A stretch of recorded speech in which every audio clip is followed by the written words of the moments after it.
Alright, you guys can call me nerd, call me whatever you want. I'm kind of excited right now.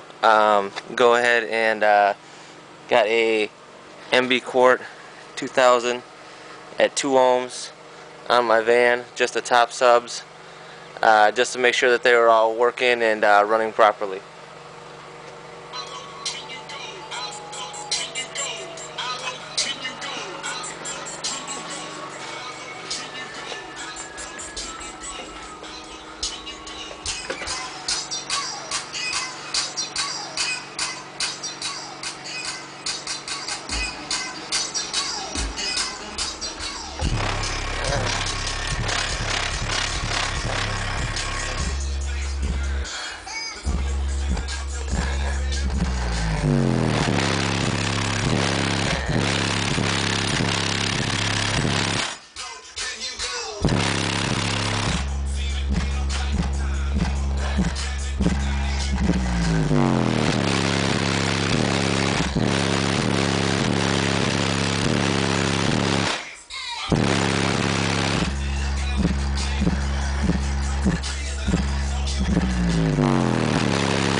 Well, they work at least.